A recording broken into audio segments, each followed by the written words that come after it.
አደይ ስቃይዋ በዛ።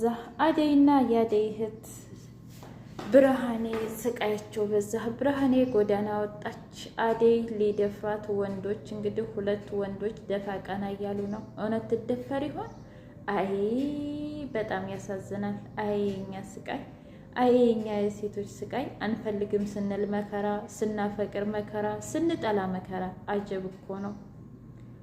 ባርኮቴ ፍቅርን አንጠልጥሎ መስቀል ብቻ ነው የቀራት። የት ናት ያለችው አደይ? አደይ ምስኪን፣ አደይ የኔ ዋህ እያለ በጣም መከራውን እያየ ነው። ዲቭ በሷ ስቃይ በቃ በሷ ፍቅር ናላውን ዝውር ስላለበት የሚያደርገውንም የሚሰራውንም ጭራሽ አያውቅም። እገልሻለሁ አደይን ያለችበትን ካልተናገርሽና አደይ አንድ ነገር ከሆነች እኔ ነኝ የምገልሽ፣ ባርኮት ሳይሆን እኔ ነኝ የምገልሽ እያለ ቁም ስቅሏን እያሳያት ይገኛል። ሊዲያ አይቀበጥ ሆነ። ዛሬ ግን አሳዘነች ማለት ነው። እኔ በራሴ የምተማመን ሴት ነኝ። ስለዚህ የቱንም ያህል እንኳ ኤላዬን ልታማልል ብትሞክር ኤላዬ ከኔ ውጭ ማንንም አይነካም። በራሴ እተማመናለሁ፣ በራሴ የራሴ አደርገዋለሁ እንጂ በፍጹም አደይ አትወስደውም። አንቺ ግን በጣም ባለጌና አረመኔ ሴት ነሽ ብላ ነገረቻት። ኤጅ ባክሽ እዚህ የመጣሽው እኮ ጥገኝነት ነው አለቻት። እሱ አይመለከትሽም፣ ከፈለግኩ ነገ መሄድ እችላለሁኝ። ግን አንቺ የት ቀብረሻት ነው? የት ነው ያደረግሻት? አታሳዝንሽም? ግን አንቺ ምን ሆነሽ ነው? እንደው የሰው እንደው ሰዋሰዋዊ እንኳን አታስቢም እያለች መከራ ስቃዩን አበዛችው። ብርሃኔን ፍቅር ውጪ፣ አንቺ ጥገኛ፣ አንቺ የማትረቢ እያለች እውነት በጥፊ መማታት ነው የቀራት። ከዚህ ሁሉ ስቃይ በጥፊ መመታት ይሻላል። በስማም እንዴት እንደሰደበቻት እኮ እውነት በሰረ ዘንድሮማ የዘንድሮ ፊልም እንደው ጠቅላላ ስለ ሰራተኛ መሰቃየት፣ ስለ ሰራተኛ መበደል ብቻ ነው ያለው ድራማ ውስጥ ማለት ነው። ሰላም ውድና የተከበራችሁ የቻናሌ ቤተሰቦች እንዴት ናችሁ? ሁሉ ሰላም፣ ሁሉ መልካም። እኔ እግዚአብሔር የተመሰገነ ይሁን ሰላም ነኝ። ለዚህ ቻናል አዲስ የሆናችሁ ሰብስክራይብ በማድረግ ቤተሰብ የሆኑ ነባር ቤተሰቦች ደግሞ ስለምትከታተሉኝ ከልብ አመሰግናለሁ። አደይ ድራማ እንደቀጠለ ይገኛል። አደይዬ እባክህ እኔ እኮ አላፈቅረህም፣ አልወድህም፣ ስለዚህ ብትወኝ ምን ቸገረ ስትለው አይ ድንጋይ ላይ ተቀምጬ አንቺን ስጠብቅ ስውል በቃ የማይረባ ሰውና ጅል ሰው አደረግሽኝ አይደለም፣ ስለዚህ ቀስ ብለሽ ታፈቅርኛለሽ አላት። እኔ በአሁኑ ሰዓት አይደለም አንተን ለማፍቀር ማንንም ወንድ ለማፍቀር እድልም ሆነ አላማ የለኝም። ምክንያቱም እኔ አላማ ያለኝ ሴት ነኝ። ስለዚህ አላማዎችን ከግብ የማድረስ ነው እንጂ ካንተ ጋር የፍቅር እቃቃ ጨዋታ የምጫወትበት አይደለም። እኔ አንተ ላልሆን ለምንድን ነው መከራህን የምታየው አለችው። አይ አሁንማ እኮ የኔ ነሽ፣ ከኔ ውጭም የትም አትሄጂም። በቃ ከዚህ በኋላ ከኔ ጋር ነው የምትሆኙ። ለጓደኛው ደውሎ ድፍረት እኮ አጣሁ ማለት ዛሬ ምንም ነገር አላደረኩም። እንደዛማ ከሆነ የአስካለችን ጠላ ይዤልህ እመጣለሁ ብሎት ይሄን ጠላ ሲኮመክሙ እንግዲህ ወደ ሙሽራዬ ጋር ልሂድ፣ እንደ አንድ ቀን እንኳ ታታሳየኝ ግን ሙሽራህን ሲለው በልበልበል ለቀቅ አድርገኝ እስኪ ሙሽራዬ ጋር ልሂድ እያለ እና ድፈራት ነው እንደምትለኝ ሲለው አዎ ድፈራት እንዴ ግን በኋላስ ብጠላኝ ሲለው እንዴ ብጠላህስ ሲጀመርስ ወዳ ታውቃለች እንዴ? እስኪ ንገረኝ፣ ለምኑ ነው የምትጨነቀው?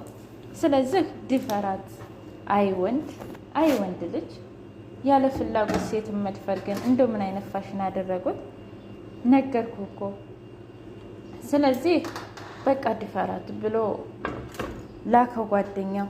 እውነት አደይን ይደፍራት ይሆን ወይስ ደግሞ የእውነት እነ ባርኮት እና እነ ዲቭ ይመጡ ነበር? ዲቭ ኤላ ጋር ሂዶ አደይን ከቀበርክበት ታመጣታለህ፣ አደይ የኔ ብቻ ነች እያለ ሲለውን አነቀው። እሱ ደግሞ ስለምን አደይ ነው የምታወራው እንዴ? ኧረ አንተ ሰውዬ ተረጋጋ። እኔ እኮ ሲጀመር የምትፈልገውን ነገር እንትን ብላ ሂዳለች ማለት እህትህን አትጠይቃትም? እህትህ እኮ እዚህ ነበረኝ፣ አንቺ ተናገሪ እንጂ አዎ ሄዳለች እኮ ወንድሜ። ምክንያቱም ያለውን ነገር እንትን ብለን ልካናታል። ሽሮ ነበረ ልሰራ የመጣችው እሱን ደግሞ ፍቅር ልካኛለች ብላ እሱን ሰርተን ሂዳለች እኮ አለችው። እና አንቺ ምን ትሰሪያለሽ እዚህ? እንደ እኔማ ኤላ ጋር ነኝ ኤላን እንዳይደብረው ብዬ አለች። አሁን ትሰምኛለሽ፣ አንቺም መሄድ አለብሽ። ሲቀጥል ደግሞ አንተም ቢሆን የሆነች ነገር ከሆነች ተመልሼ እመጣልሃለሁ ብሎት በንዴት ወደ ቤቱ ሲሄድ ደብዳቤ አገኘ። ደብዳቤው ምን ይላል? ዲብዬ እኔን ለመፈለግ እንዳትሞክር። ከዚህ በኋላ የራሴን ህይወት መርቼ ልጅ ወልጄ አግብቼ በቃ የራሴን ህይወት ነው መኖር የምፈልገው እና እባክህን እንዳትፈልገኝ ይላል። ከዛም በኋላ በጣም ተናደደ። እንደዚህም አታደርጊም አደይ፣ በፍጹም እኔ ላይ እንደዚህ አታደርጊም እያለ ብቻውን እያብሰለሰለ ከዛ ብርሃን የመጣችና ቆይ ዲብ አንተ ነበርክ ለእህቴ በጣም መልካምና ጨዋ ሰው። ቆይ እህቴን አፈልገህ አታገኝልኝም? ቃል ግባልኝ አለችው።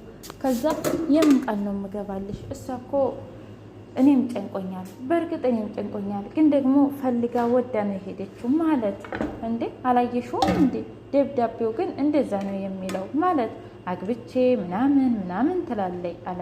ከዛ እንዴ እስኪ ብላ ደብዳቤውን ስታየው ደብዳቤው ላይ ያለው ጉድ ሌላ ነገር ማለት አረ በፍጹም የኔ እህት እንደዚህ የምታደርግ ልጅ አይደለችም። ደግሞ ይሄ የእጅ ጽሑፍ የኔ የእህቴ በፍጹም አይደለም ስትለው በጣም ደነገጠ።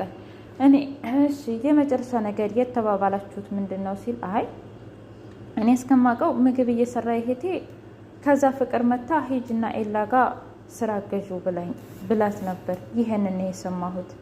ምን? አዎ ፍቅር ጋር ሂዶ ሲለዋን አነቃት።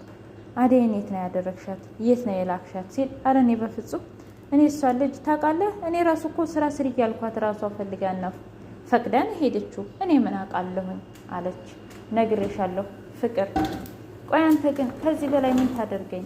ሰባብረኸኛል እኮ ስብርብር እኮ ነው ያደረከኝ። ከዚህ ሌላ ምን ታደርገኛለህ? እስኪ ንገረኝ አለችው። አይ አሁን ስነ ስርዓትሽን ያዥ ነገርኩሽ ሲላት አይ አንተም ስነ ስርዓትህን ያዥ። እኔ እወድሃለሁ፣ አፈቅርሃለሁ። አንተ ግን ከዚህ በላይ ምን ታደርገኛለህ? እስኪ ንገረኝ። ይህ ምን አይነት ፍለጋ ነው? እያለች በጣም መጮህ መሳደብ ጀመረች።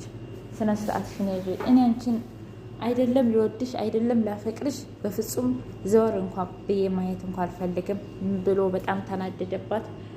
ከዛ የደያጋች ለምንድን ነው ግን የማትወጂኝ? ለምንድን ነው ግን የማታፈቅሪኝ አላት። ነገርኩህ እኮ ጓደኛው ደወለለትና እሺ ሜሽኑ እንዴት እየሆነ ነው ሲለው አረ በፍጹም አልተሳካም ብሎ ስልኩን ትቶት ወጣ። ከዛ ባርኮቴ ጋር ደውላ ድረስልኝ ችግር ውስጥ ነኝ ስትለው ምንድነው የተፈጠረው ብሎ ሲያረጋግጥ አይ አደይ ጠፍታለች ሲባል ባርኮቴ በጣም ደነገጠ። እቤት ከመጣ በኋላ ከዲብ ጋር ምንድነው የተፈጠረው አላቅም፣ ብቻ ግን የፍቅር እጅ አለበት። ምን? አዎ እንደች ሰይጣን የሆነች ልጅ በቃ ጸባይዋ እንዲሆኖ ቀረ ማለት ነው። አዎ እንግዲህ መቼም የምትቀየር ልጅ አይደለችም እየተባባሉ ስለዚህ እስኪ ተመልከት ብርሃኔ ይሄ እጅ ጽሑፍ የእህት አይደለም ብላለች። ስለዚህ ይሄ አንተ ደግሞ ይሄ ጽሑፍ የፍቅር ነው ብለሃል እና እስኪ ተመልከተው አለችው። ከዛ በኋላ በጣም ተገረመና እንግዲያማ ሂጄ አንቃታለሁ ብሎ የት ናት አደይ የት ናት ብሎ ሲናገራት ቆይ አንተ ከሰራተኛ ይልቅ ሰራተኛን መረጥክ ማለት ነው አለችው። አይ አሁን ስነ ስርዓትሽን ይዘሽ አደይ ያለችበትን ብትናገሪ ደስ ይለኛል፣ አልባለዛ እገልሻለሁ። እንደው ምን አይነት ጸባይ ነሽ አንቺ ከኔ ወጥተሻል እያለ በጣም ተናደደባት። ኧረ እኔ በፍጹም አላቅም፣ የት እንዳለችም አላቅም እያለ በጣም ጮኸች እሷ። በሌላ በኩል ብርሃኔን ደግሞ በመናጊስታው መውጣት አለብሽ፣ ከዚህ ከቤት ትሄጃለሽ፣ እህትሽ እንደወጣችው አንቺም ትወጫለሽ፣ እኔ ወዴት እሄዳለሁ? ኧረ ተይ ስትላት በሽታሽን ይዘሽ ገደል ግቢ ከፈለግሽም የእህትሽ አነስና አንቺ ራሱ ዲብን ለማማለል ሞከርሽ እንዴ አለቻት። አረ ተረጋጊ፣ አረ እኔ አላደረኩም የማይታወቅብሽ መስሎሽ ብላ ስጮህባት በቃ ይወጣልሻላ አለች። ውድ የቻናሌ ቤተሰቦች የአደይ ድራማ ይሄንን ይመስል ነበር። በቀጣይ እስከምንገናኝ ላይክ ሼር አድርጉ። ምን ይፈጠር ይሆን? ትደፈር ይሆን ወይስ አትደፈርም? ኮሜንት ላይ አስቀምጡ።